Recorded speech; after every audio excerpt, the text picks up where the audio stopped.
roi des rois.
Adorons le roi des rois, adorons le Seigneur des seigneurs.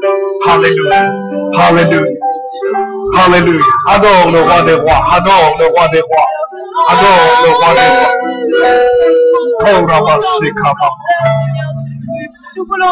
Alléluia, alléluia. Oh, alléluia. Merveilleux Seigneur, merveilleux Seigneur et merveilleux. À toi soit la gloire, à toi soit le règne, à toi soit la puissance, à toi soit l'autorité, à toi soit la majesté. Louange, honneur et majesté. Oh Dieu d'Abraham, Dieu d'Isaac et de Jacob, oh maître des ciels et de la terre, nous célébrons ta majesté. Nous célébrons ton règne, nous célébrons ton autorité. Nous sommes venus pour te louer, nous sommes venus pour t'adorer.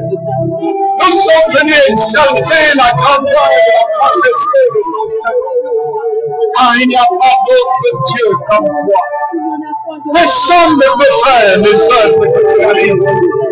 Oh Seigneur, oh béni soit ton Seigneur. Nos cœurs s'élèvent vers toi. Et que tu règnes encore dans nos vies. Que tu règnes encore dans nos pensées. Seigneur, viens, remplis nos cœurs. Remplis-nous de toi. Remplis-nous, Seigneur. Oh, alléluia.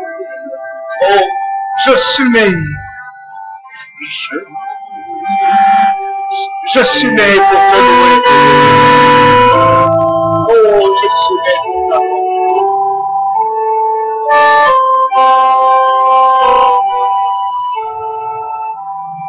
En toutes circonstances, apprendre à te dire merci. Je suis fait pour toi.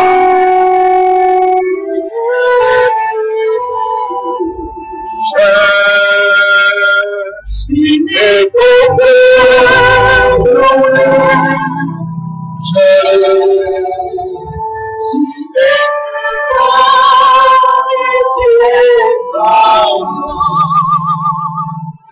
en toutes circonstances, apprendre à te dire merci.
Je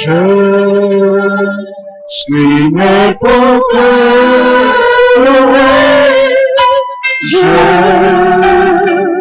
suis né pour glorifier ton nom. En toutes circonstances, apprends te dire merci. Je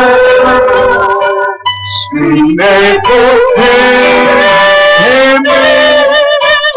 Je suis né pour adorer mon Dieu.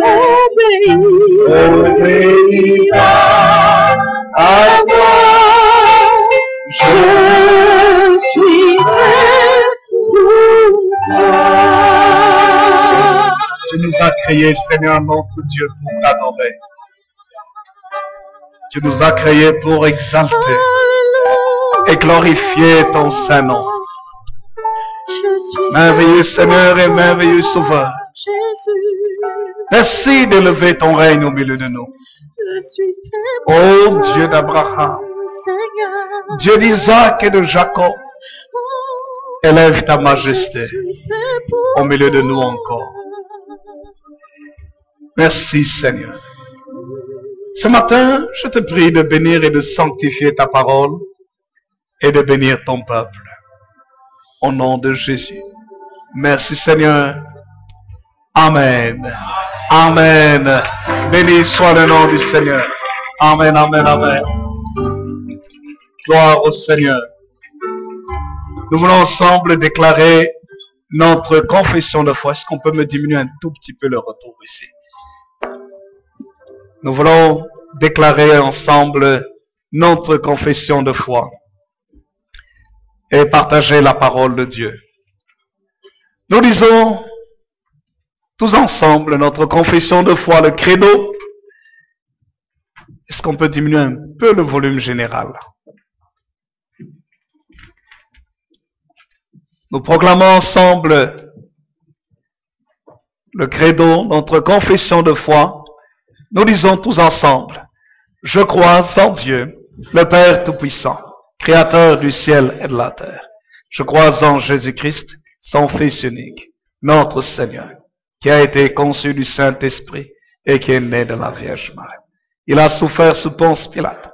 Il a été crucifié. Il est mort. Il a été enseveli. Il est descendu au séjour des morts. Le troisième jour, il est ressuscité des morts. Il est monté au ciel. Il s'est assis à la droite de Dieu, le Père Tout-Puissant.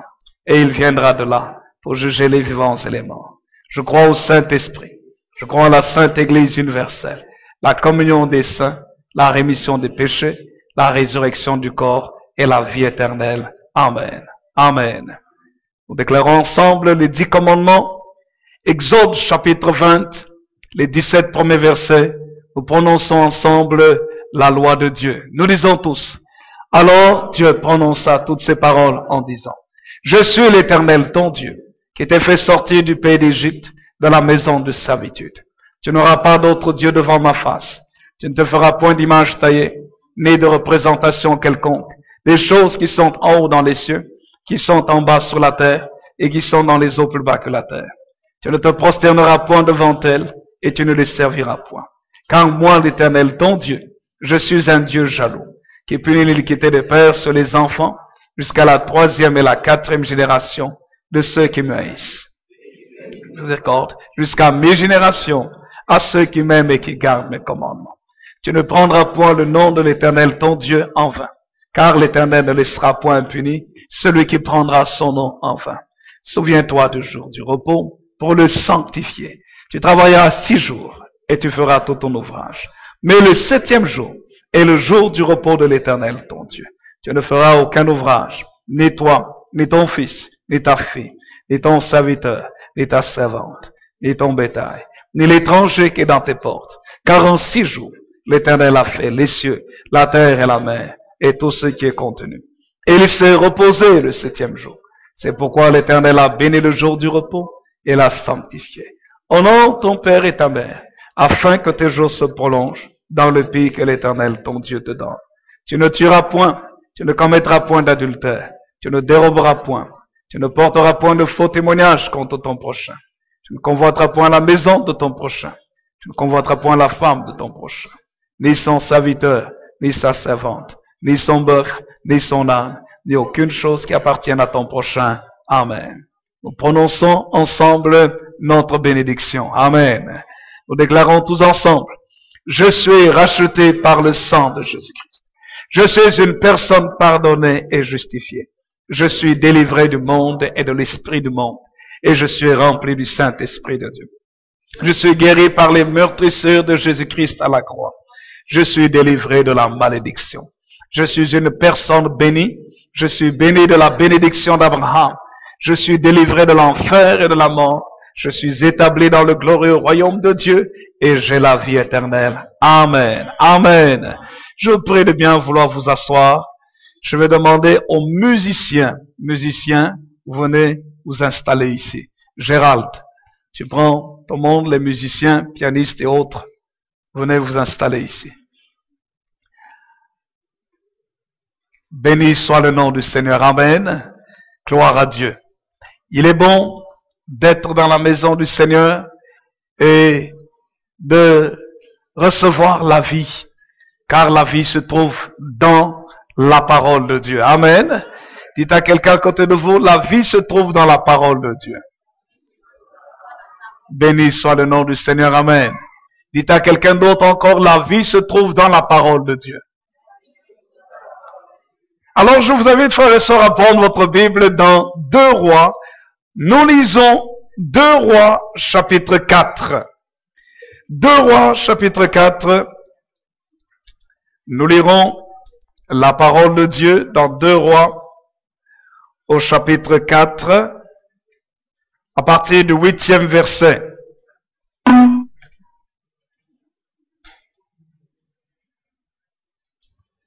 2 Rois chapitre 4,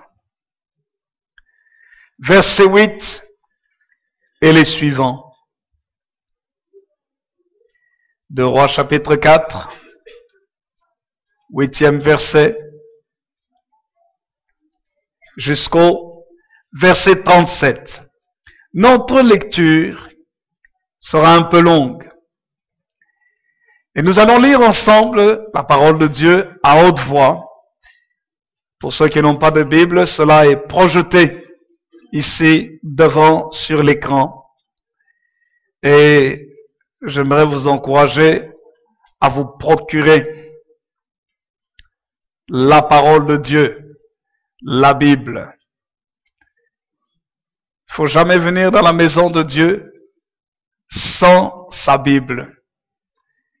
Parce que la parole de Dieu, la Bible, nous permet de connaître tout ce que Dieu a pour nous, comment Dieu veut que nous puissions vivre. Et cette parole renferme les secrets d'une vie réussie, d'une vie épanouie, d'une vie de victoire. Quelqu'un dit un vrai amen? C'est pour ça, je crois que Dieu veut que chaque chrétien réussisse. Et c'est pour cela que quand nous venons dans la maison de Dieu, nous ne devons pas être distraits ni accepter la distraction. Amen. Dites à votre voisin, la parole de Dieu est la source de la vie. Amen. Ensemble, nous lisons ce texte dans 2 Rois, chapitre 4, le verset 8 jusqu'au verset 37. Lisons tous ensemble à haute voix et il est projeté aussi sur l'écran. Ensemble, nous lisons. Un jour, Élisée passait par Sunem. Il y avait là une femme de distinction qui le pressa d'accepter à manger. Et toutes les fois qu'il passait, il se rendait chez elle pour manger. Elle dit à son mari, « Voici, je sais que cet homme qui passe toujours chez nous est un saint homme de Dieu. Faisons une petite chambre haute avec des murs et mettons-y pour lui un lit, une table, un siège et un chandelier afin qu'il s'y retire quand il viendra chez nous. » Élisée étant revenu à Sunem, se retira dans la chambre haute et y coucha. Il dit à Géasi son serviteur, « Appelle cette Sunamite. » Géasi l'appela et elle se présenta devant lui. Et Élisée dit à Géasi, « Dis-lui, voici, tu nous as montré tout cet empressement. Que peut-on faire pour toi?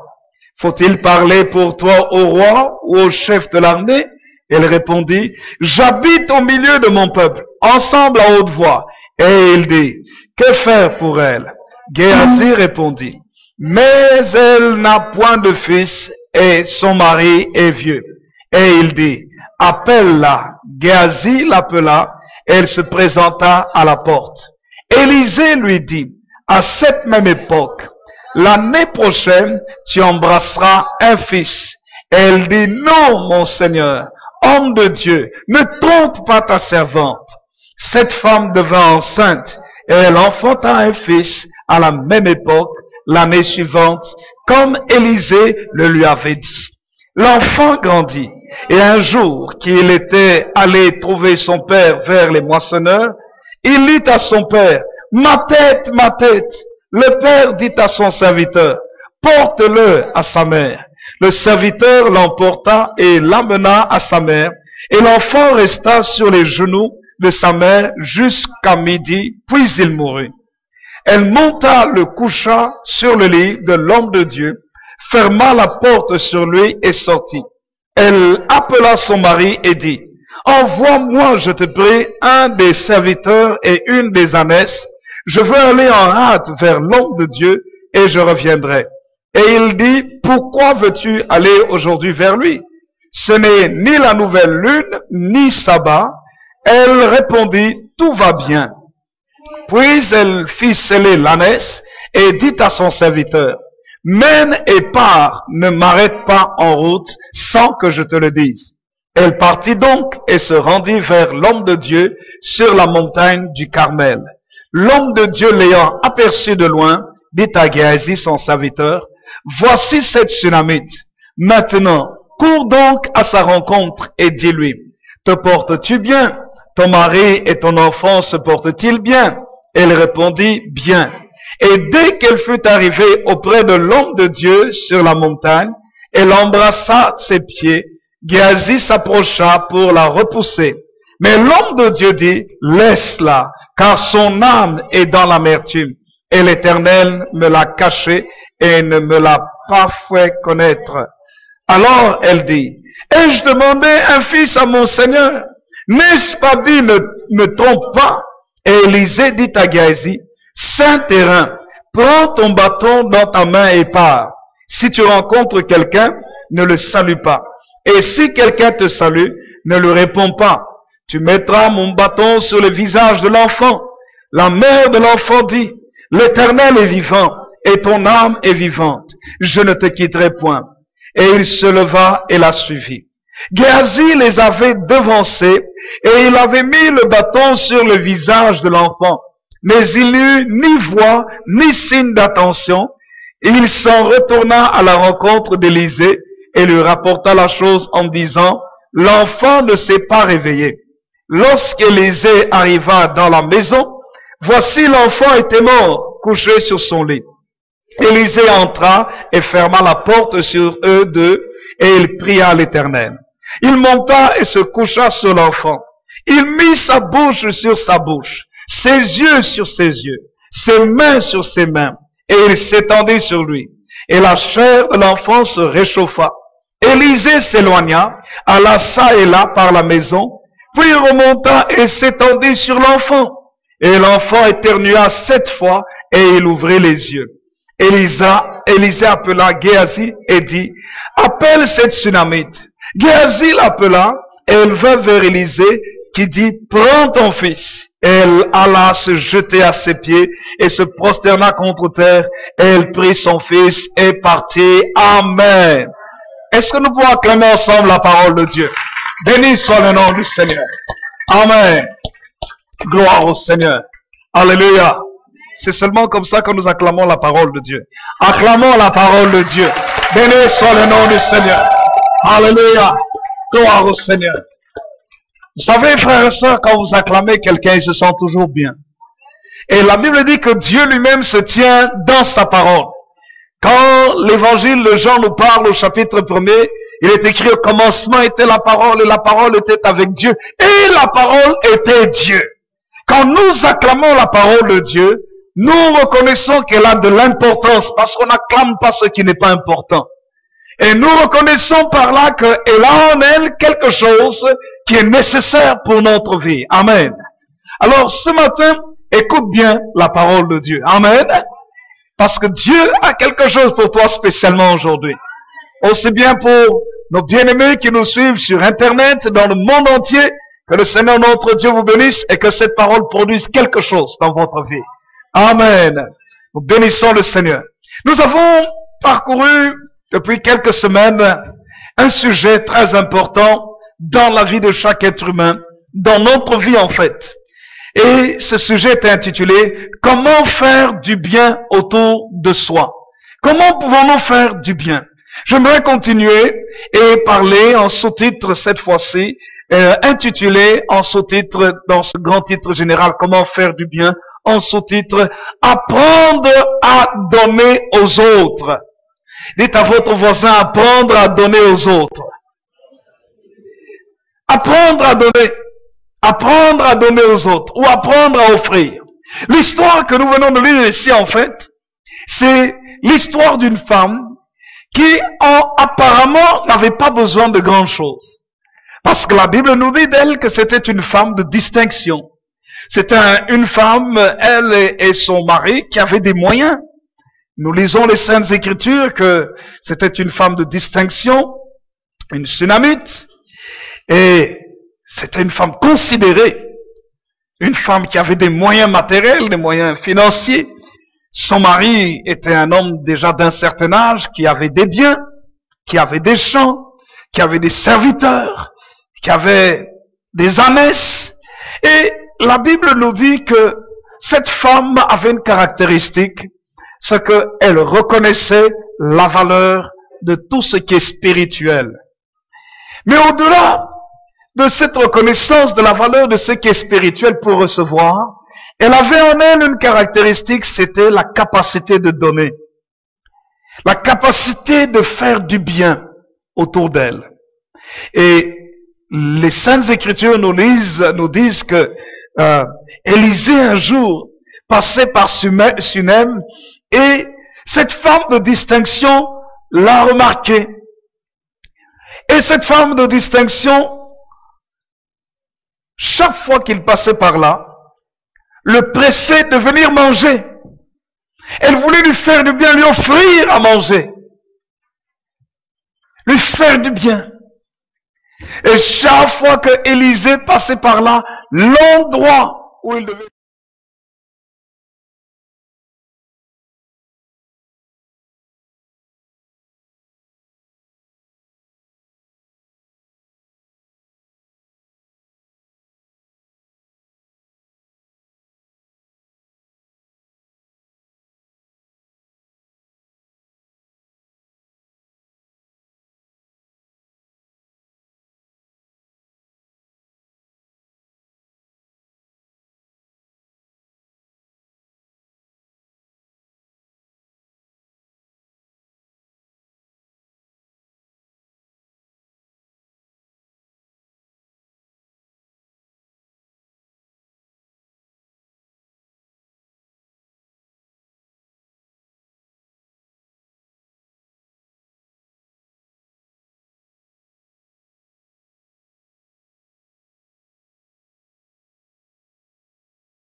Et les Saintes Écritures nous montrent, Élisée était tellement touché qu'un jour, revenu à Sunem, il s'est retiré dans cette chambre haute et il y a dormi. Et puis, un jour, il a parlé à son serviteur Géasi. Il dit, mais qu'est-ce qu'on peut faire pour cette femme? Et il envoie son serviteur et lui dit, va dire à la femme, voici, tu nous as montré tout cet empressement. Que peut-on faire pour toi? Est-ce qu'il faut parler au roi, au chef de l'armée? Qu'est-ce qu'on peut faire, en quelque sorte, pour te remercier de tout le bien que tu nous as fait? Parce que quand nous voyons, elle ne l'a pas fait seulement pour l'homme de Dieu, Élisée, mais elle l'a fait aussi pour son serviteur. C'est pourquoi Élisée a dit, va lui dire, tu nous as montré, à nous, pas moi tout seul, à nous, mon serviteur et moi, tu nous as montré tout cet empressement. Que pouvons-nous faire pour toi? Et la femme a dit non, rien. Je n'ai pas besoin de quelque chose. Elle a dit non, je n'ai besoin de rien. J'aime cette femme. C'est qu'elle a fait quelque chose sans intérêt, sans attendre quelque chose en retour. Et vous savez, nous sommes malheureusement aujourd'hui dans un monde très calculateur, où quand en général quelqu'un fait quelque chose pour vous, il y a un calcul derrière. Et c'est ça malheureusement ce que la Bible dit, que dans les temps de la fin, l'amour du plus grand nombre se refroidira. La charité du grand nombre se refroidira.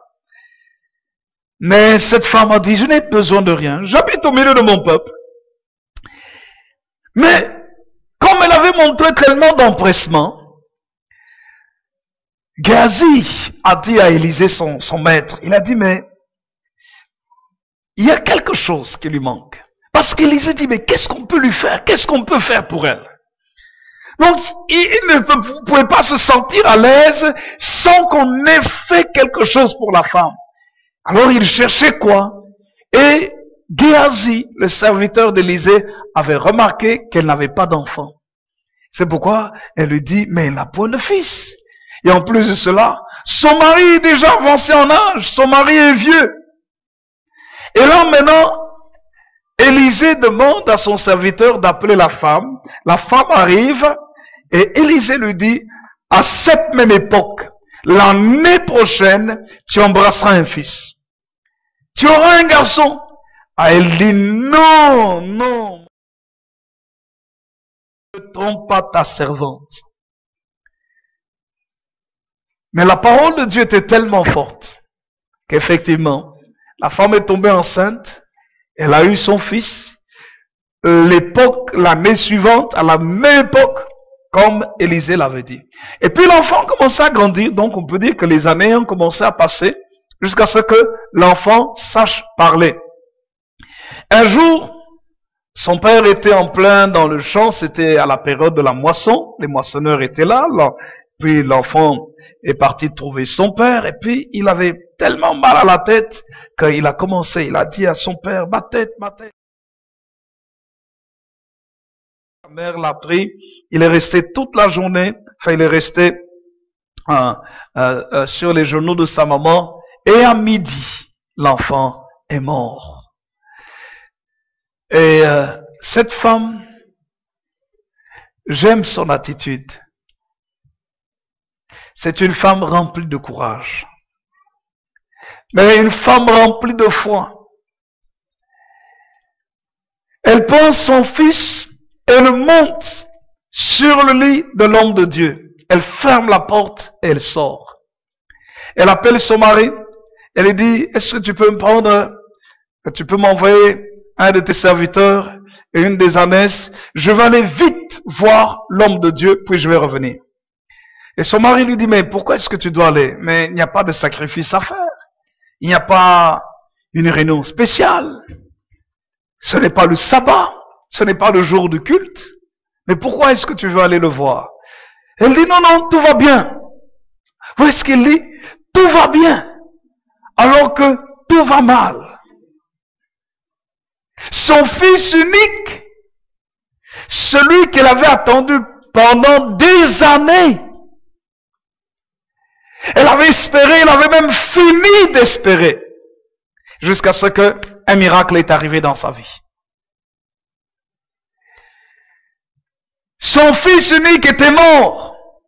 Elle dit à son mari, tout va bien. Elle ne lui donne aucune nouvelle de son fils. Elle va vers l'homme de Dieu, et de loin, Élisée la voit, et puis elle envoie son serviteur, il lui dit, écoute, va un peu voir, tiens, elle est en train de venir, c'est cette femme de distinction, cette femme de Sunem, va un peu lui demander des nouvelles au sujet de sa vie, sa famille, comment est-ce que ça va? L'enfant se porte-t-il bien?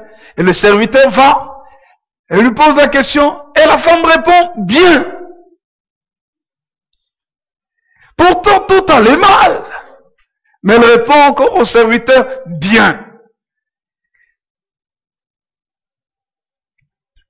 Et puis elle arrive près de l'homme de Dieu.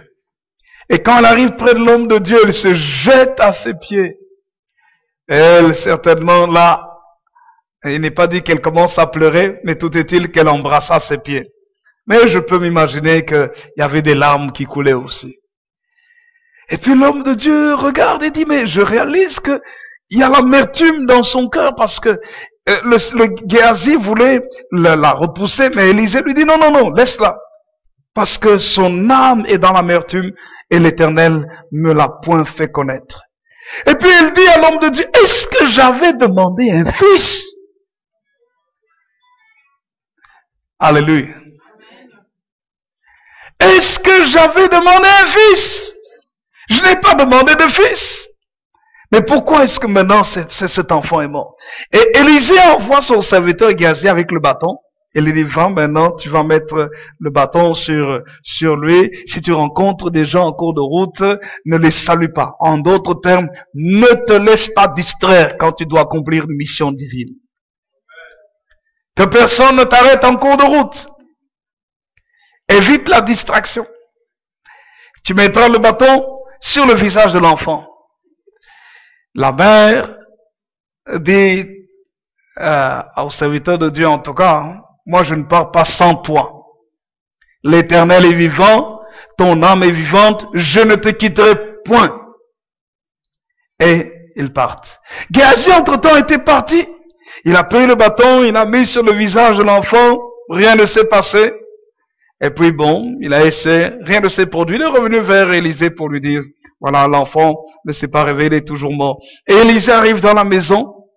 Il voit effectivement l'enfant qui est mort, couché sur son lit. Et puis voilà, il ferme la porte, il reste à deux, il prie le Seigneur, et puis il monte, il se couche sur l'enfant, il met sa bouche sur sa bouche, ses yeux sur ses yeux, ses mains sur ses mains. Il s'étend, donc il se couche sur l'enfant. Et le corps de l'enfant commence à se réchauffer. Puis il s'éloigne de la maison, il commence à prier, et il va ça et là, et puis il s'étend de nouveau sur l'enfant, et le miracle se produit. Voilà que l'enfant éternue 7 fois. Et après avoir éternué, il ouvre les yeux, et il est en vie. Et Élisée appelle Géasi et dit, appelle cette Sunamite. Et la femme vient et lui dit, voici, prends ton fils. Alors vous pouvez vous imaginer ce qu'il pouvait y avoir dans le cœur de cette femme.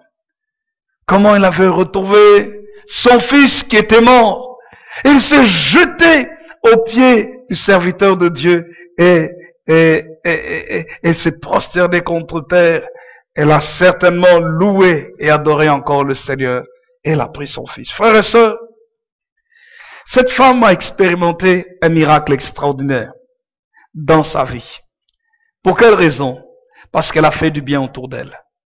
Elle a fait du bien, mais en particulier, elle a appris à donner aux autres. Ces gens, au départ, on ne dit pas qu'ils la connaissaient. C'était des inconnus. Et c'est pourquoi la parole de Dieu nous dit d'exercer l'hospitalité dans Hébreux chapitre 13, verset 2. Parce que sans savoir, certains ont hébergé même des anges. Donc, des porteurs de la gloire de Dieu, des porteurs de la bénédiction divine, des réalisateurs de la mission de Dieu. Et cette femme a expérimenté un miracle de Dieu parce qu'elle a appris à donner, à faire du bien, à offrir. La première chose que nous devons comprendre, c'est que, premièrement, il ne faut pas attendre que l'on nous demande pour donner. Je répète, le premier point. Il ne faut pas attendre que l'on nous demande pour donner. Quelqu'un dit un vrai amen?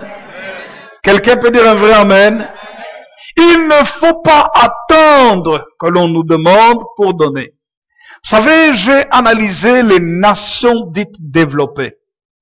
La plupart des nations dites développées, la plupart, je dis bien la plupart, ont un arrière-plan social basé sur le don et la libéralité.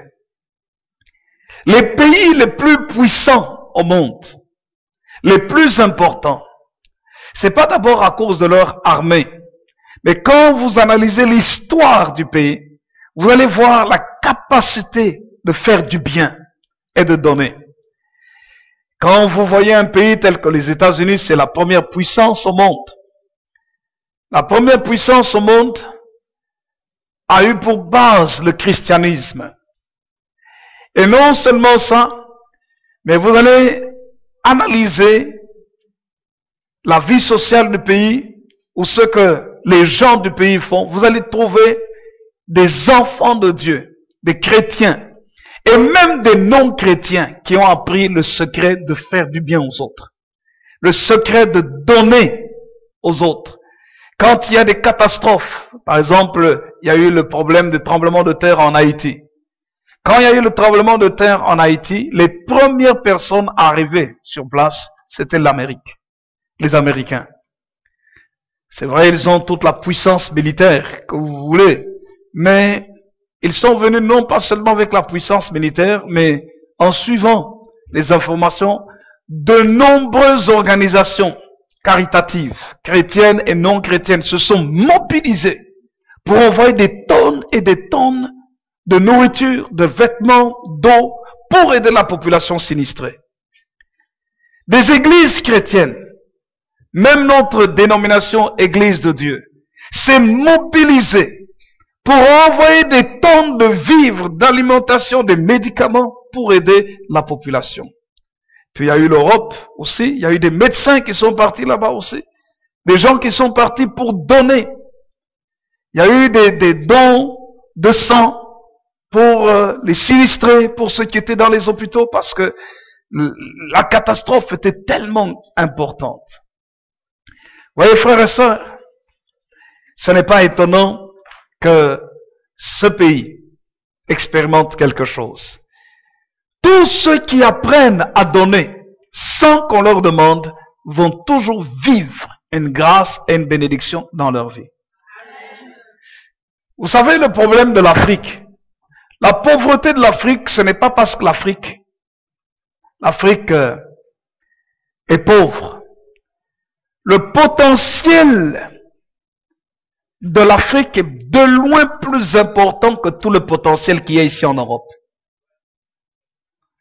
Aussi bien au niveau de l'agriculture, au niveau des ressources naturelles, des ressources minières, des ressources énergétiques. Mais l'Afrique est très riche. Très riche. Mais les Africains, par rapport à l'étranger, les Africains ne donnent pas. Mais les Africains attendent que l'Occident, l'Europe, leur donne. Lorsque nous lisons la Bible, nous voyons que le principe pour évoluer, pour se développer, ce n'est pas le principe de la main tendue, mais c'est le principe de la main qui donne. Et je vais vous le montrer dans les Saintes Écritures. Un exemple d'empressement pour donner, et pour donner même quand nous sommes dans le besoin. Cette femme ici a donné, elle a pressé Élisée pour manger. Quand on dit elle le pressa à manger, ça veut dire qu'à un moment donné, Élisée pour lui, bon, il n'avait pas tellement, il ne voulait pas tellement aller. Mais quand on vous dit quelqu'un a pressé ce qu'il a mis la pression, on dit non, viens seulement manger chez moi. Et puis pour finir, qu'est-ce qu'il y a eu? Il a accepté parce qu'il a insisté.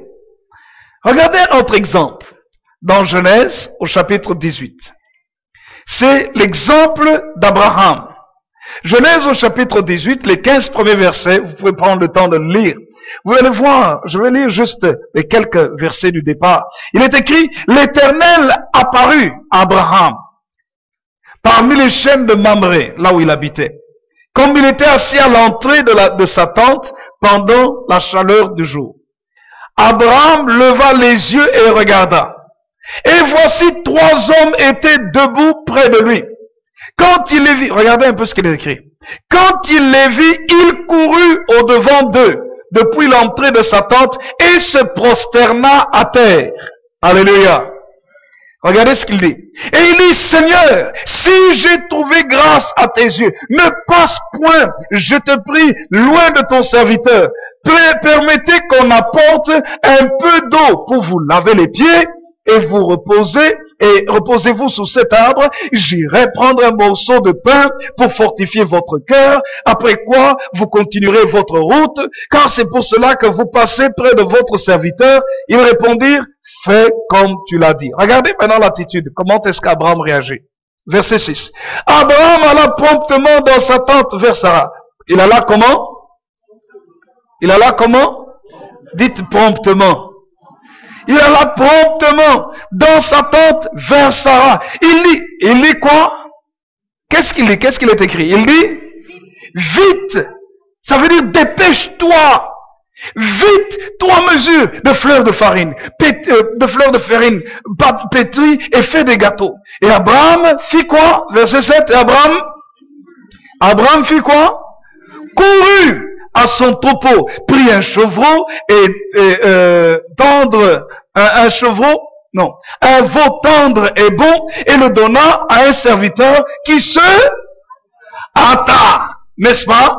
Qui se dépêcha, qui se hâta de la prêter. Il prit encore de la crème et du lait avec le veau qu'on avait apprêté, et il les mit devant eux. Il se tint lui-même à leur côté sous l'arbre, et ils mangèrent. Amen.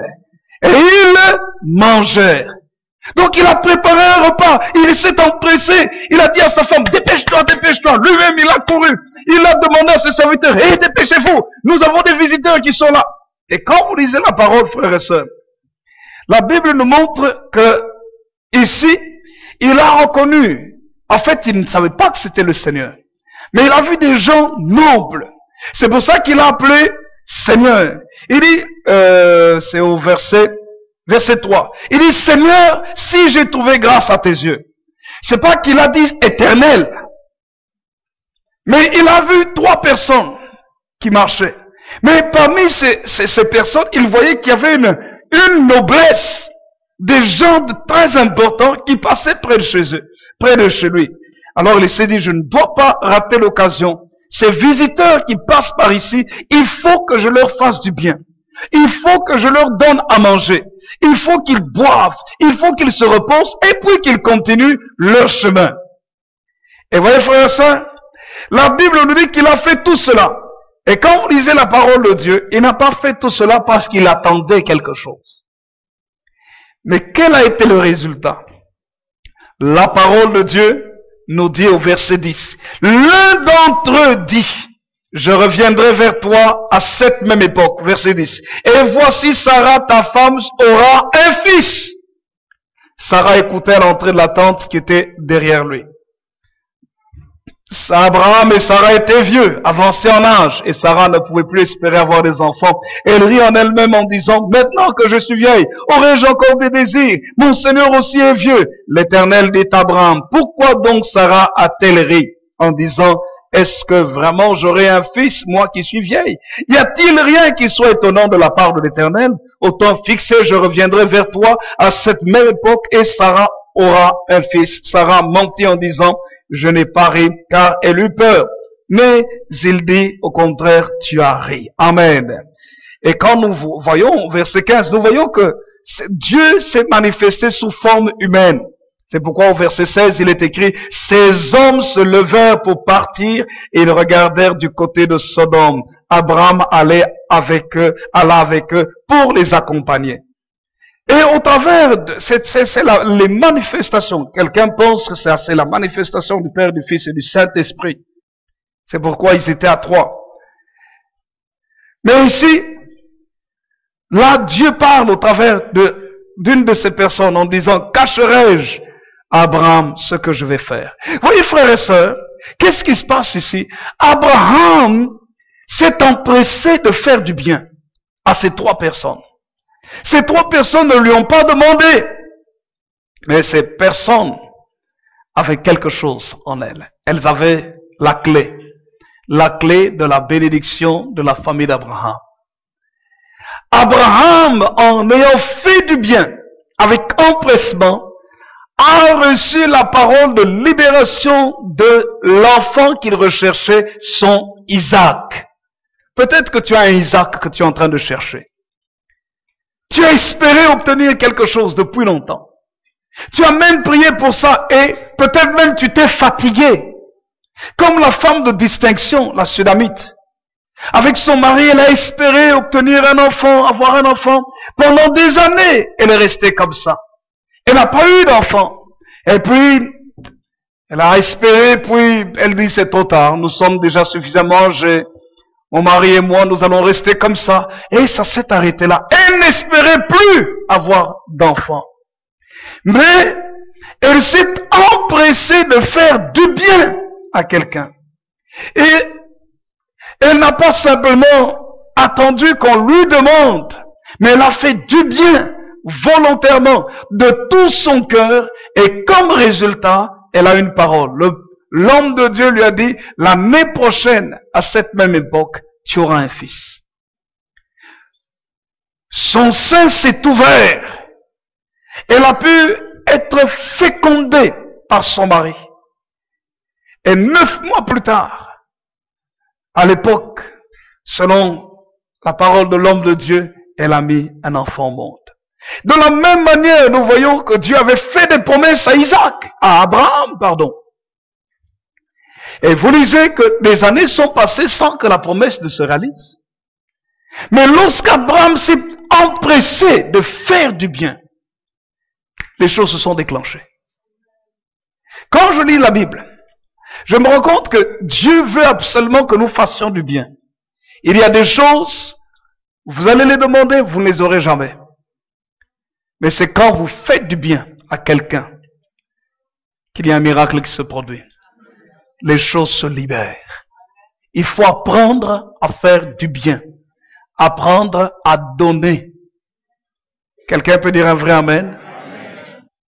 La deuxième chose que nous voyons dans l'histoire de cette femme, c'est qu'elle n'a pas donné seulement toute seule.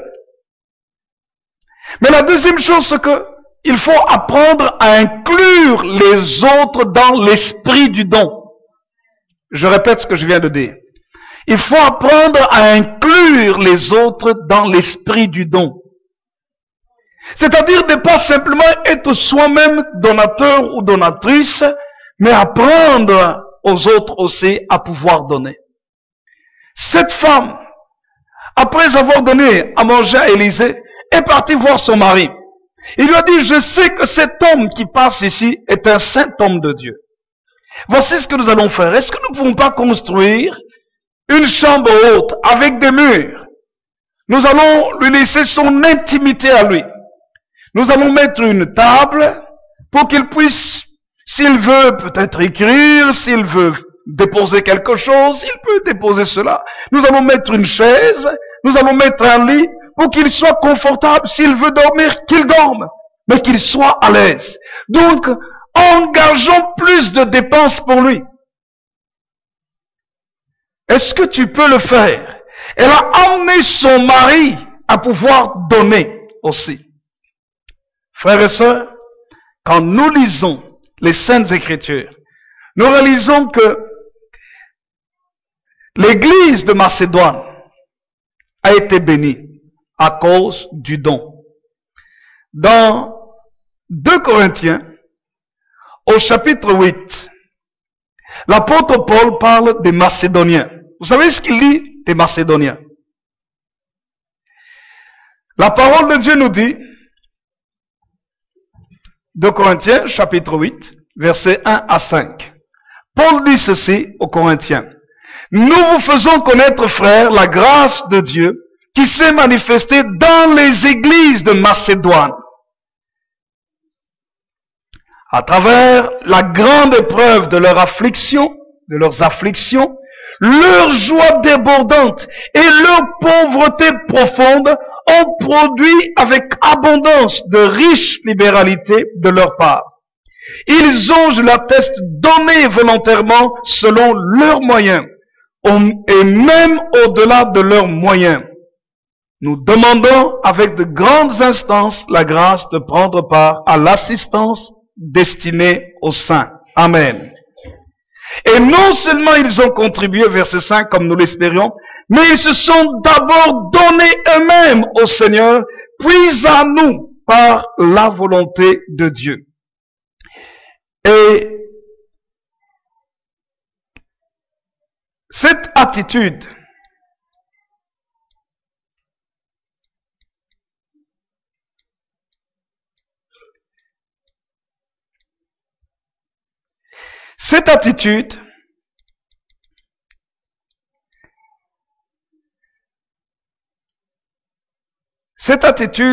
a libéré quelque chose dans leur vie. Vous savez quoi? Ces églises de Macédoine n'avaient pas de grands moyens. Ces églises de Macédoine traversaient des épreuves, des afflictions. Mais leur cœur s'était d'abord donné au Seigneur. Et malgré leur pauvreté, la Bible dit, ils avaient une pauvreté profonde.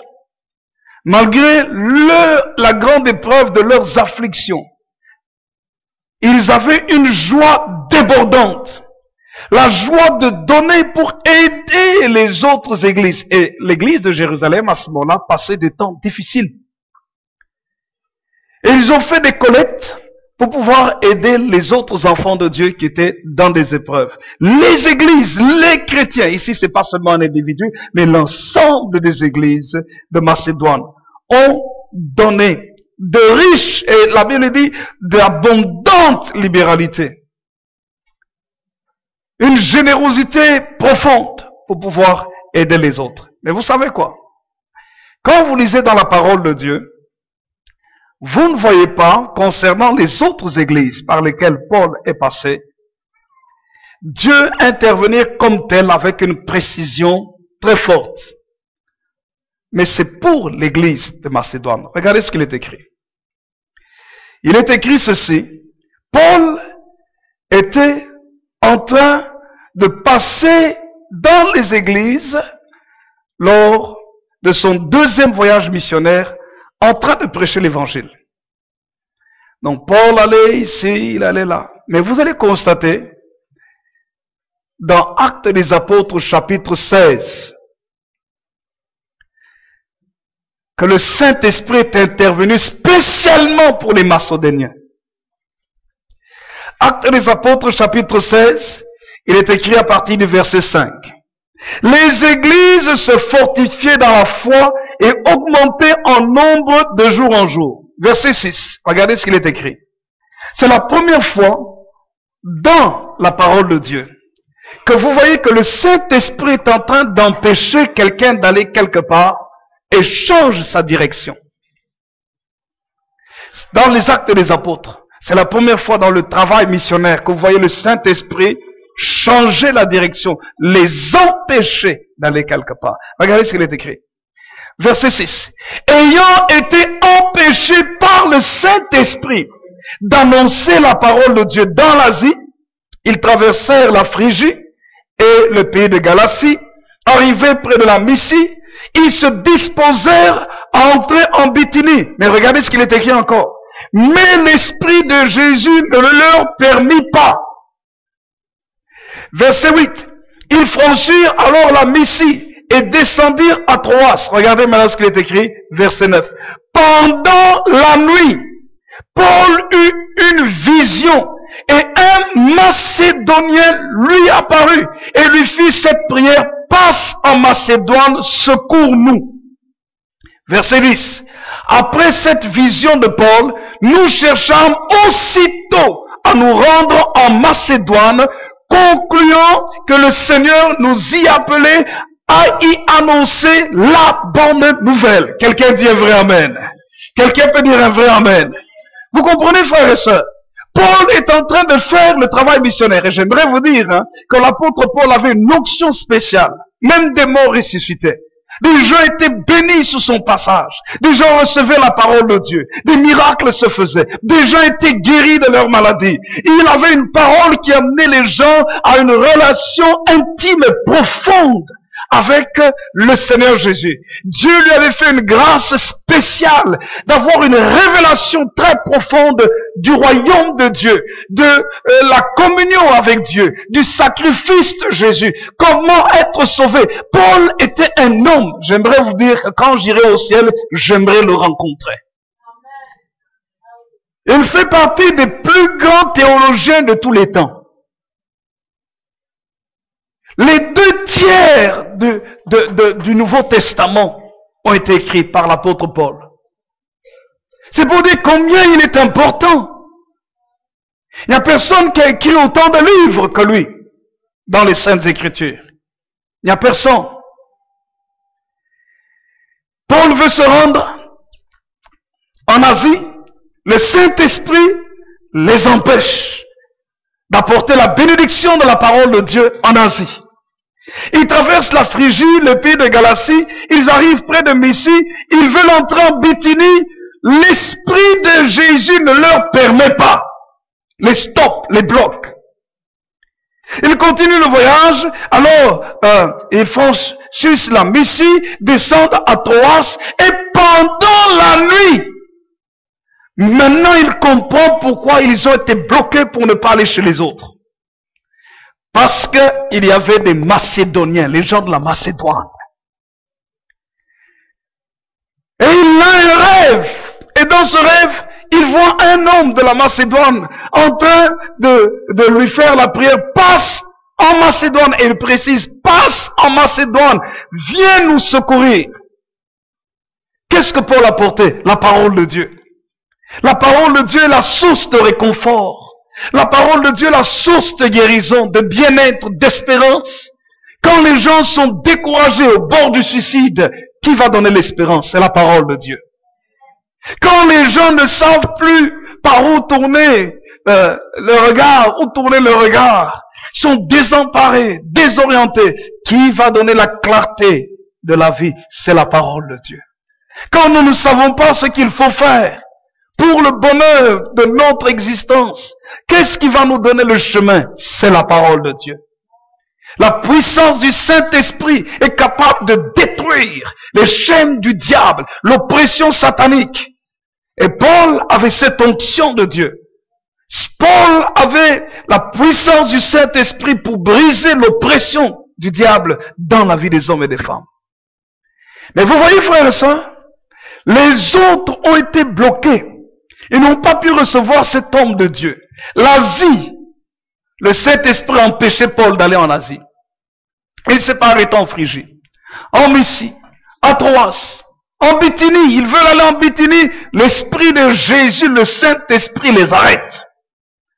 Elle dit non, non. Vous devez aller ailleurs. Chez qui? Chez les Macédoniens.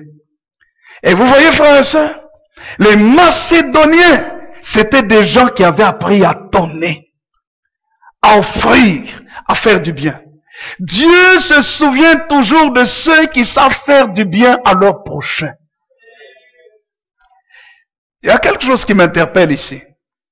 Ça veut dire que quand vous faites du bien, Dieu est capable d'arrêter le bien dans la vie des autres, spécialement pour vous.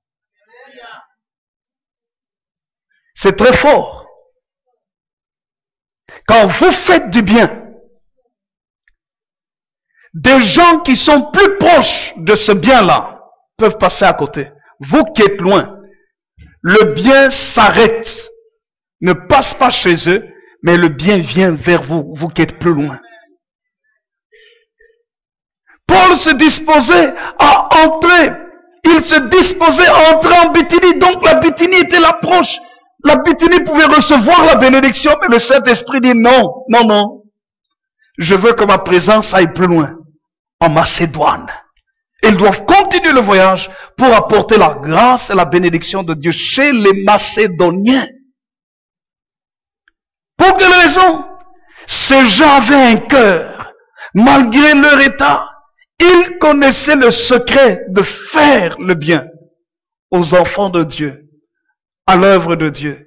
Les églises de Macédoine ont reçu la bénédiction parce qu'elles savaient donner. Frères et sœurs, vous savez, la crise, quand vous étudiez la crise économique qu'il y a actuellement, d'où vient cette crise? Cette crise économique vient de l'égoïsme des gens. Au plus les gens seront égoïstes, recherchant seulement à accumuler,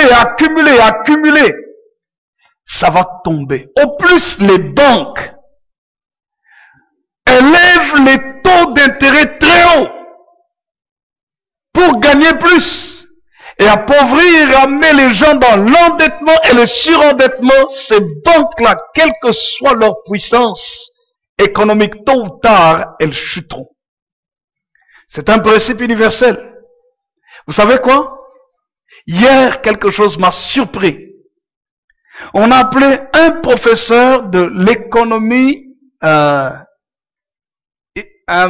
islamiste, de l'islam. J'écoutais ça à la radio. Et on s'est rendu compte que dans l'économie de l'islam, ils n'ont pas subi la crise que tout le monde est en train de subir. Les banques islamiques n'ont pas subi toutes les crises que les autres banques sont en train de subir. Vous savez ce qu'il a dit? Le professeur d'économie islamique ou de finance, je ne sais plus très bien, mais c'est dans le domaine financier. C'est un professeur à l'université, je crois, à Paris ou quelque chose comme ça. Il a dit, les pays sont en train de se tourner, observent notre économie islamique parce que nous n'avons pas eu ces problèmes que les autres ont autant de problèmes que les autres ont eu, parce que nos principes économiques de dette et d'endettement et de prêts financiers et d'emprunt sont basés sur les principes du Coran. J'aimerais vous dire, pour ceux qui ne le savent pas, que Mahomet, avant d'écrire même le Coran, c'est parce qu'il a été influencé par la religion judéo-chrétienne. Ça veut dire que dans le Coran, vous allez trouver des principes qui sont dans la Bible. Mais parce qu'il les a tirés de là. Dans le Coran, vous allez trouver l'histoire d'Issa, c'est-à-dire Jésus. Vous allez le trouver. Même si on dit qu'à un moment donné, bon, il se serait évanoui et puis bon, les disciples sont venus l'emporter. C'est pourquoi pour eux, ils disent que Jésus n'est pas le Fils de Dieu. Mais vous trouvez Abraham. Il se réclame d'avoir Abraham comme ancêtre. C'est parce que il y a la place du judaïsme, le fondement du judaïsme. Mais il y a aussi l'influence chrétienne dans l'islam. Mais qu'est-ce qu'ils ont fait? Ils ont pris maintenant les systèmes, les principes religieux, ils les ont appliqués au niveau de l'économie. C'est-à-dire, comme la Bible dit que quand tu prêtes, tu ne vas pas prêter avec les taux d'intérêt aussi exorbitants qu'actuellement. Mais ils ont appliqué ça. Alors le professeur posait la question, mais comment est-ce que les banques peuvent quand même vivre si elles ne mettent pas les taux d'intérêt? Il y a d'autres mécanismes qui permettent aux banques de se développer. Il a expliqué, j'ai pas le temps je me souviens plus très bien, mais il a expliqué qu'il y a d'autres mécanismes qui permettent aux banques d'avoir de l'argent sans mettre la corde au cou à ceux à qui elle emprunte l'argent. Il dit c'est pour ça que le système bancaire au niveau des pays musulmans n'a pas du tout souffert de la crise mondiale. Cette crise qui est venue des États-Unis. À partir de Lehman Brothers, les chutes avec les Madoff et autres, tous ces montages de spéculation qui ont fait crouler. Quelque part, ça s'écroule et tout le système, comme il est emboîté, tout ce système s'est effondré. Aujourd'hui, nous savons que Dexia est pratiquement en liquidation, je crois. Je ne sais pas si elle est en liquidation, mais tout est-il qu'on parle sérieusement de Dexia. La banque qui représente le pays quand même. Ex-crédit communal, secoué sérieusement. Vous voyez, frères et sœurs, ce sont les principes sur lesquels le monde est bâti. Le principe de gagner le plus possible aux dépens de ton frère. Un frère me disait que, je crois que c'est Dolly peut-être qui parlait de ça un jour, ou je ne sais plus qui disait ici, qu'il a vu à la télévision un homme, c'est des traders je crois, qui était en train de souhaiter que tous les gens s'appauvrissent. Pour que lui gagne le plus possible. Vous voyez? Ça, c'est la pensée du monde. Mais cette pensée du monde, puisqu'il ne respecte pas les principes universels de Dieu, la crise viendra toujours sur cette terre. Qui est capable de sortir de la crise? Celui qui respecte les principes de la parole de Dieu. Ce professeur était en train de dire qu'en islam, dans les pays musulmans, on n'encourage pas ces histoires de dette et de surendettement. On n'encourage pas ça du tout. Alléluia. Il y a d'autres mécanismes qui aident les gens. Mais nous le voyons dans la parole de Dieu. Que tu ne devras pas prêter à usure. Ou bien même, lorsque tu as ton frère t'a emprunté et qu'il a son vêtement ou le nécessaire pour vivre. S'il se retrouve dans un problème, ce nécessaire-là pour vivre, là, tu devras le lui rendre. Ça fait partie des principes de la Bible. Donc, tu ne peux pas amener des gens à se retrouver dans la rue, sans domicile. Parce qu'ils ont été tellement endettés auprès de toi que tu as même pris leur maison et ils se retrouvent dans la rue. C'est des principes contraires à la parole de Dieu. Mais dans ce pays ici, allez voir les ventes publiques. Allez voir les ventes publiques. Comment des gens souffrent. Comment des gens qui ont travaillé toute leur vie, parfois sont obligés de vendre tous leurs biens, leur maison, et se retrouvent à gauche, à droite. Aujourd'hui, les CPS ont des problèmes parce qu'il y a beaucoup de gens qui vont au CPS, même les gens qui n'étaient pas en précarité, des gens qui n'étaient pas, entre guillemets, dans la classe des pauvres, sont obligés d'aller chercher de l'aide auprès du CPS. Vous voyez, frères et sœurs, ce sont des principes. Si nous n'appliquons pas les principes de la parole de Dieu, nous allons connaître des crises. Dites à votre voisin, ne sois pas distrait, écoute ce que je dis. Et... Alléluia. Ne soyez pas distrait. Amen. Dites à quelqu'un d'autre, ne sois pas distrait, écoute la parole de Dieu. Pourquoi est-ce que je suis en train de dire ça? Frères et sœurs, le monde dans lequel nous sommes nous distrait. Et si tu ne fais pas attention, tu crois que c'est seulement en allant à ton travail, que tu vas gagner. Tu es dans la distraction. Pour quelle raison? Aujourd'hui, nous avons prié. Tout à l'heure, notre sœur qui nous conduisait parlait de quoi? ArcelorMittal. C'est ici dans notre région. Mais combien de gens ont été tout le temps travail. Viens à l'église. Oh non, je suis travail. Tu donnes toute ta vie à ArcelorMittal. Aujourd'hui, ArcelorMittal te dit, je n'ai plus besoin de ta vie. Tu fais quoi? Tu souffres. Toute ta famille. Certains peuvent même se suicider. Des gens sont désespérés. Alléluia. C'est pourquoi dans la maison de Dieu, quand nous venons dans la maison de Dieu, nous ne devons laisser tomber aucune parole du Seigneur. Nous devons saisir la parole de Dieu pour notre vie. Et pour que les choses aussi changent dans notre existence. Alléluia. Paul est parti chez les Macédoniens. Vous voyez? C'est pour ça, écoutez-moi bien. C'est pour dire que dans les enfants de Dieu, certains reçoivent plus rapidement la bénédiction que d'autres. Si tu ne donnes jamais, si tu n'aides jamais personne, parce que tu te dis, oh non, moi je suis dans un problème. On arrive en hiver. En hiver, tu peux voir quelqu'un qui souffre. Voir l'épaisseur de son manteau. Regarde l'épaisseur de son manteau. Regarde le pull qu'il met. Si tu vois que c'est toujours le même pull que l'année dernière, l'année précédente, toujours son petit fin manteau, qu'est-ce que tu vas faire? Tu vas dire, frère, Dieu va te bénir, va en paix, je prierai pour toi, Dieu va t'aider. Ah, sache que toi tu dis ça, Dieu va l'aider lui, mais Dieu ne t'aidera pas toi.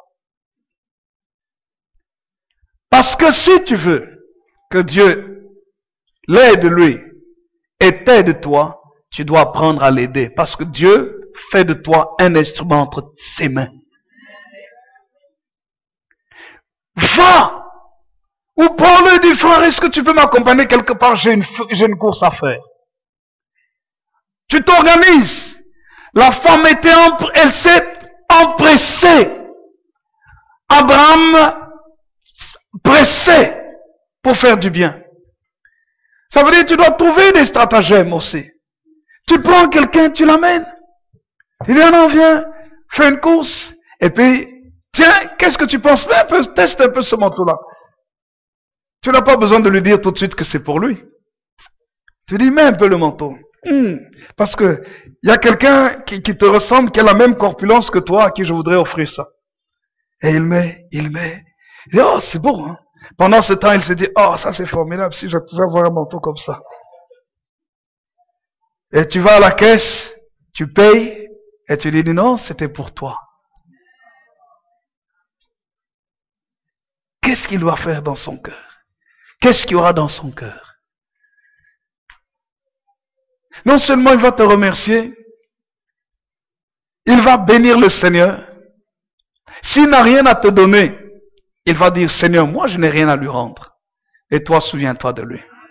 C'est pourquoi la Bible dit, celui qui prête aux pauvres, celui qui donne à Dieu, prête aux pauvres, celui qui donne, donne aux pauvres, prête à Dieu qui ne le lui rendra jamais. Amen. Amen. Prête à Dieu qui fera quoi? Qui le lui rendra.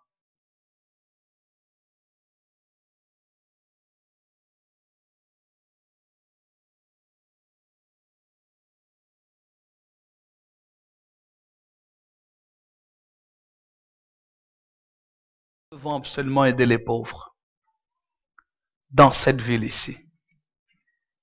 Je n'ai pas vu, c'est pas quelqu'un qui avait beaucoup de moyens. C'est pas une Belge de souche. Elle est venue me voir. Elle me dit, voici ce que je voudrais faire. Je voudrais que nous puissions aider les pauvres dans la ville. Ça m'a touché. Et je me suis dit, dans 20 ans de ministère, je n'ai pas vu les gens qui avaient vraiment des moyens venir dire, voici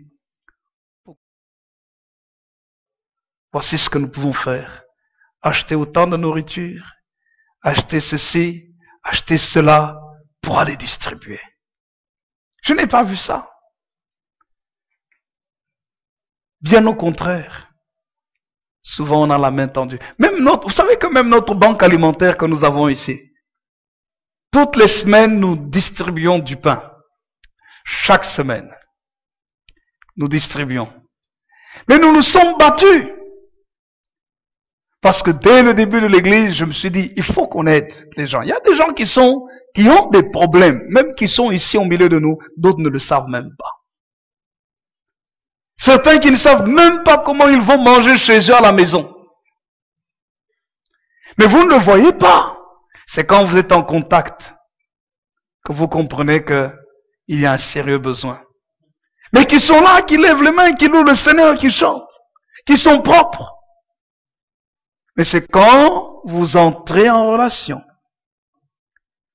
que vous comprenez que cette personne est dans le besoin et qu'il faut l'aider. Il y en a. Il y a des jeunes qui ici n'ont pas de famille. Il y en a même qui sont venus peut-être avec la bourse du gouvernement et puis vous savez les pays d'Afrique. Un jour on coupe la bourse. Il y en a qui ont dû abandonner les études dans ce pays-ci parce qu'ils n'avaient même plus d'argent pour payer l'étude, parce que c'était trop cher. Et la bourse coupée, ils ne savent pas comment vivre. C'est pour ça que nous devons arrêter de prier. Je m'explique. Quand il y a des besoins, nous devons répondre aux besoins. Alléluia. Quelqu'un peut dire un vrai amen. Il ne faut pas seulement dire, frère, je vais prier pour toi. Ma sœur, je vais prier pour toi. Qu'est-ce que je peux faire? Si je ne sais pas faire, quels sont les moyens qui sont autour de nous? Qui peut-être a des moyens et puis on va aider le frère, on va aider la sœur, on va aider la famille. Non pas seulement au milieu des enfants de Dieu, mais aussi au milieu de ceux qui ne prient pas, de ceux qui ne sont pas enfants de Dieu. Nous ne devons pas terminer cette année 2011 sans faire du bien aux pauvres. Vous n'avez pas dit un vrai amen. Nous pouvons acclamer le Seigneur Jésus.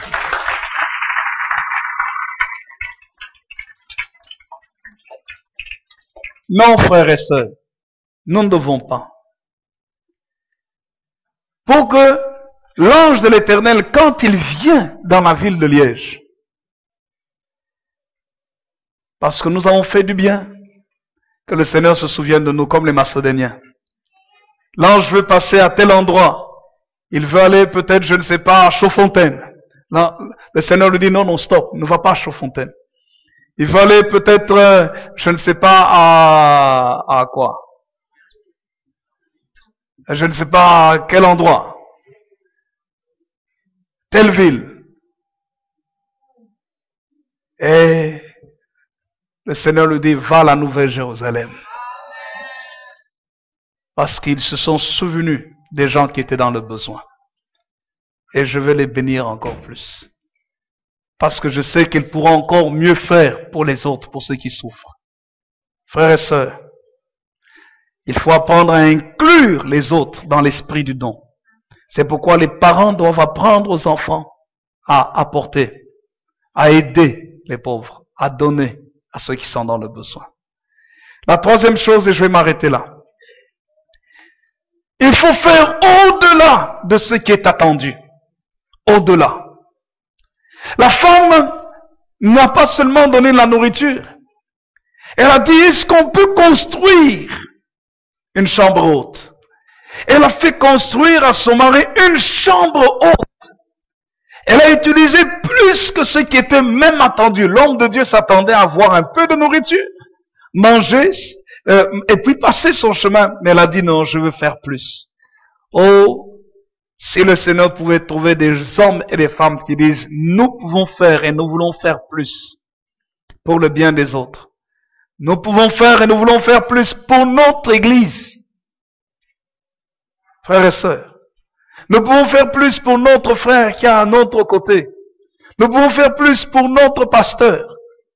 Nous pouvons faire plus pour nos diacres et nos diaconesses. Nous pouvons faire plus, frères et sœurs. Est-ce que Dieu ne peut pas bénir? Quand je vois le résultat de la parole de Dieu ici, je vois que Dieu marche avec ses principes. Il faut marcher avec les principes de Dieu. Dieu lui-même est un Dieu qui donne plus que ce qu'on attend. J'aime ce texte de Jean chapitre 3 verset 16 qui nous dit car Dieu a tant aimé le monde. Qu'est-ce qu'il a fait? Il a donné quoi ça? Un ange. Amen. Il a donné un ange pour que nous soyons sauvés. N'est-ce pas? Il a donné une de ses créatures pour que nous soyons sauvés. N'est-ce pas? Il aurait pu le faire. Mais il ne l'a pas fait.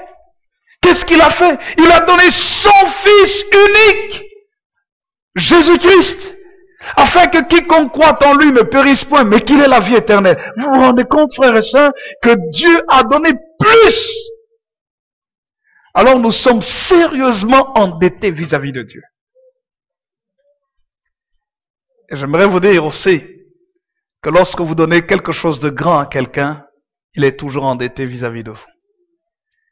Ça peut être une dette affective, une dette de reconnaissance, ou même s'il n'a pas de quoi vous rendre, il va être endetté dans la prière pour vous. Il va dire, je sais que cette personne m'a fait tellement de bien, je ne peux que me souvenir d'elle. Seigneur, souviens-toi de cette personne. Donne à cette personne. Je voudrais terminer en disant ceci. Écoutez-moi bien. Quand on est venu vers le Seigneur Jésus, on lui a donné 3 choses. La première chose, c'était quoi? Par les mages, quand il était bébé. On lui a donné de l'or, de l'encens et de la myrrhe. C'était des cadeaux. Des cadeaux. Pourquoi est-ce que je parle de cadeaux? Nous devons apprendre à utiliser des symboles qui vont marquer l'affection de quelqu'un. Aujourd'hui, quand des gens se marient, quand il y a l'anniversaire, on aime sortir l'argent. L'argent. Je voudrais vous dire que l'argent ne fait pas grandir un grand souvenir dans la vie de quelqu'un. Vous pouvez offrir l'argent à quelqu'un, c'est bien. Il va l'utiliser, peut-être qu'il a un besoin, c'est une bonne chose. J'aimerais vous encourager à pouvoir faire plus que l'argent, à donner des symboles, des choses qui restent, des choses qui vont garder votre présence dans la vie de quelqu'un. Excusez-moi de le dire, ce costume que je porte ici, c'est un de nos pasteurs qui un jour est venu m'a offert ce costume. J'étais tellement touché parce que ce costume, c'est écrit Monsieur Fede. La fede en italien, c'est la foi. La foi. Je ne sais pas s'il savait. Mais quand j'ai vu ça, c'est Monsieur Foi, la foi. Vous croyez que je peux oublier ce pasteur? Je ne peux pas l'oublier. Partout où je vais, chaque fois que je le mets, je dis Seigneur, souviens-toi de ton serviteur. Bénis-le dans son ministère. Bénis-le dans sa vie. son épouse, sa famille, ses enfants, tout ce qu'il fait, souviens-toi de lui. Quelqu'un peut dire un vrai amen. Nous, écoutez-moi bien, vous qui n'êtes pas encore mariés, quand vous mariez, s'il vous plaît, ne demandez pas seulement aux gens de vous donner de l'argent. J'ai constaté que c'est ça. Dernièrement, mon épouse a sorti, ça fait bientôt 20 ans que je suis marié. Mais elle a sorti des cadeaux. C'était la semaine passée ou il y a 2 semaines. Un service de vaisselle et un service de table qu'on n'avait jamais ouvert depuis pratiquement près de 20 ans. Et quand j'ai vu ça, j'ai dit, waouh, c'est formidable. J'ai dit, je connais pas ce service. Il dit, non, non, ça fait partie des cadeaux que nous avions reçus lors de notre mariage. Et quand je peux me rappeler de celui qui m'avait offert une lampe, je dis, cette personne ici m'avait offert ça. Je sais qu'il m'a offert ça, ça. Et je dis toujours, Seigneur, souviens-toi de cette personne-là. Souviens-toi de sa famille. Mais si tu donnes seulement de l'argent à quelqu'un, c'est bien. Ça va l'aider momentanément. Écoutez-moi bien. Sauf si cette personne-là prend votre argent que vous lui avez donné et achète quelque chose avec. Quand elle achète quelque chose avec, chaque fois qu'elle aura cette chose-là, elle dira, c'est grâce à cette personne. C'est grâce à cette personne. Mais bien souvent, quand vous donnez l'argent, quelqu'un va l'utiliser. Comment il va l'utiliser? Quelqu'un d'autre est dans le besoin, tiens. Il doit acheter un bonbon, il achète. Le bonbon, il mange, c'est fini. Il va aller acheter un hamburger, il mange l'hamburger. L'hamburger ne va pas créer un souvenir dans votre cœur, sauf dans son cœur. Il va pas créer un souvenir, sauf si effectivement il a un sérieux problème de nourriture. Là, il va se rappeler de son repas là. Ça, oui. Donc, ça veut dire qu'il est important de créer des souvenirs. De créer. Tu offres une écharpe à quelqu'un, il fait froid. Va acheter une belle écharpe. Achète quelque chose. Achète une belle cravate. Offre une belle robe à quelqu'un. Offre une paire de chaussures. Il faut apprendre quelle est la pointure de celui qui est à côté de toi. Mais c'est la réalité. Quelle est la pointure de celui qui est à côté de toi? Ah, tu connais la pointure de ta maman. C'est bien. Il faut connaître la pointure de sa maman. Et tu connais la pointure de ta tata. Tu connais, c'est bien. Quand c'est son anniversaire, il faut offrir quelque chose. Est-ce que vous connaissez ma taille?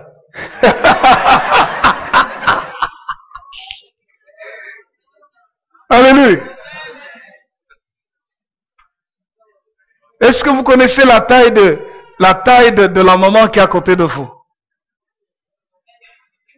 Alléluia. Je dis ça pourquoi? Parce que tu dois apprendre à marquer le cœur de quelqu'un. On ne marque pas le cœur de quelqu'un seulement parce qu'on lui a donné l'argent. On marque le cœur de quelqu'un quand il a une petite chose qui te représente.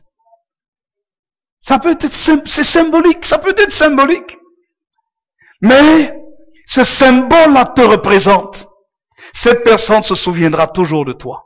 Tant que ce symbole subsistera, existera, il sera là, elle se souviendra. Un jour, une sœur m'avait offert, c'était écrit quoi dessus?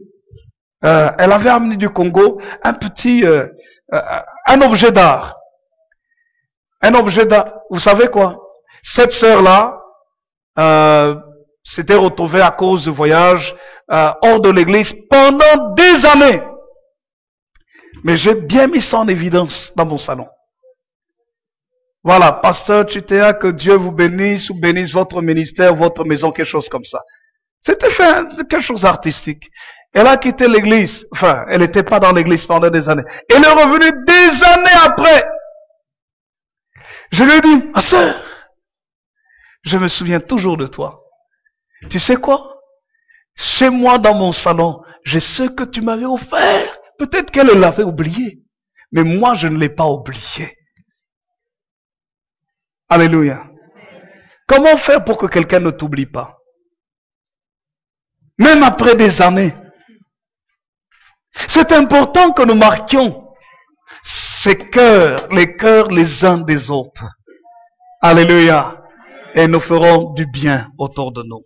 Frères et sœurs, que le Seigneur nous bénisse et qu'il bénisse sa parole aujourd'hui.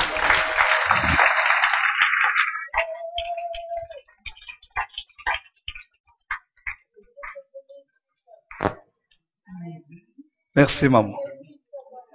Merci maman. Nous allons prier.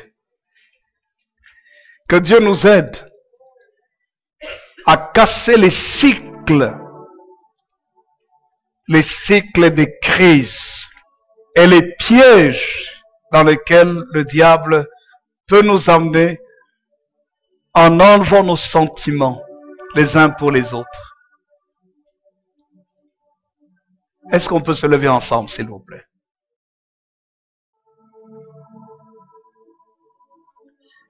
Peut-être qu'il y a longtemps que tu n'as plus rien offert à quelqu'un. Pense-y. Peut-être qu'il y a quelqu'un qui vient dans ton esprit maintenant. Pense-y. Fais quelque chose. Fais un geste. Fais du bien autour de toi. Et tu verras combien le bien que tu fais te rapporte beaucoup plus. Comme Abraham et la femme sunamite, lorsque nous apprenons à offrir, nous ouvrons les portes du miracle dans notre vie. Cette femme n'attendait pas un enfant, mais le bien qu'elle a fait a ouvert les portes du miracle dans sa vie. Ne fermons pas les portes des miracles de Dieu dans nos vies. Dites à 3 personnes au moins, ne fermons pas les portes du miracle de Dieu dans nos vies.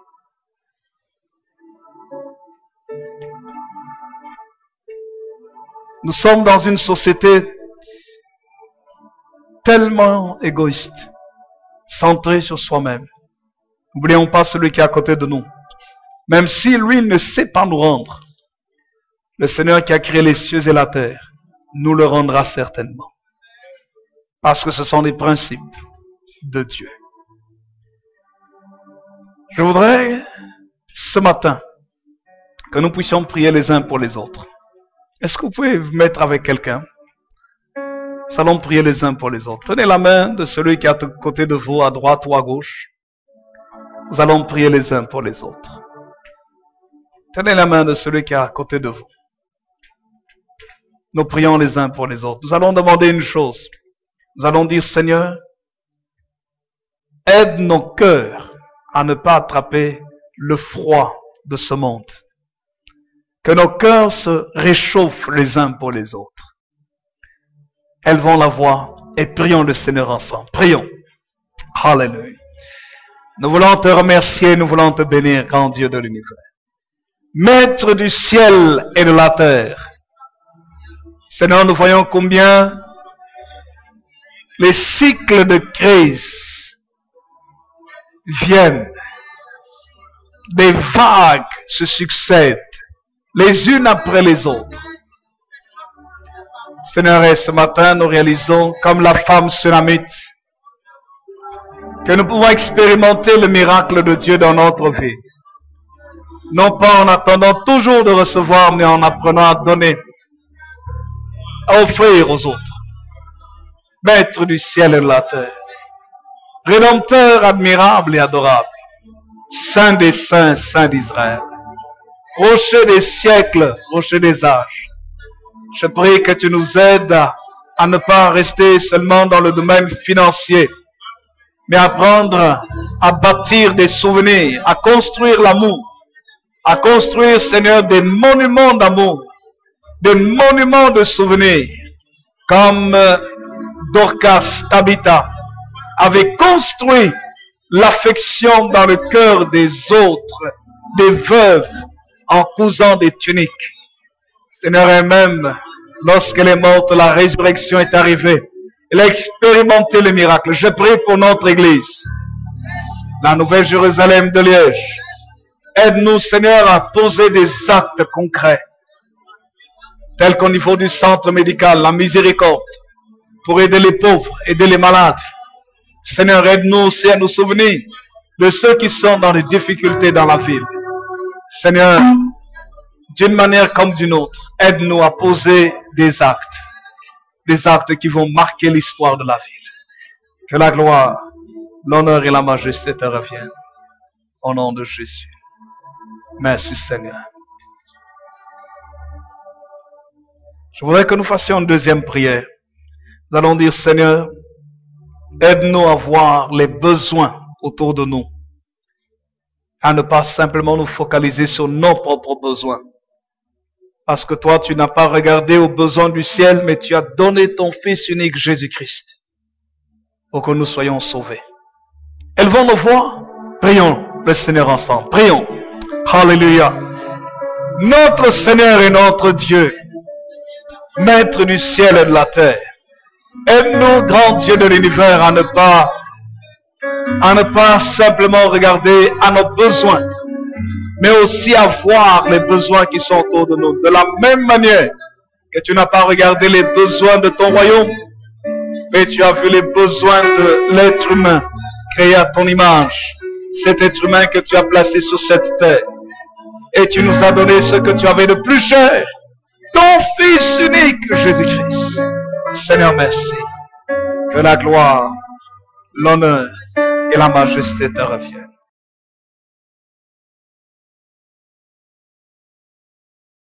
Merci de bénir et de sanctifier ta parole. Et je prie, Seigneur, que cette parole porte du fruit. Seigneur, merci. Tu nous as donné le meilleur et tu veux que nous puissions manifester l'amour chrétien. Non pas par des paroles simplement, par des prières, par des exhortations, mais aussi par des actes concrets. Seigneur, merci pour ta grâce, parce que tu as dit que la foi sans les œuvres est une foi morte. Seigneur, tu as dit, montre-moi ta foi. Il est écrit, montre-moi ta foi sans les œuvres, et moi je te montrerai ma foi avec les œuvres. Nous voulons que notre foi soit visible. Bénis ta parole, bénis ton peuple, bénis toute notre église, bénis chaque personne qui est venue dans ces lieux. Et je voudrais prier, Seigneur, pour que ceux qui souffrent trouvent en nous une solution. Qu'ils soient dans la détresse, dans les hôpitaux, qu'ils soient dans les homes, qu'ils soient dans des maisons d'accueil, dans des orphelinats, ou même sur la rue, ou même simplement dans leur propre maison et en train de souffrir. Seigneur, aide-nous à être des réponses et des solutions aux besoins qui sont autour de nous. Bénis ta parole, bénis ton peuple et merci pour les dispositions dans lesquelles tu nous places pour expérimenter des miracles, comme la femme Sunamite a expérimenté les miracles, comme Abraham l'a expérimenté, comme Dorcas l'a expérimenté. Seigneur, nous voulons te remercier pour ta faveur et ta grâce dans nos vies. Au nom de Jésus, bénis ta parole. Amen. Amen, amen, amen. Béni soit le nom du Seigneur.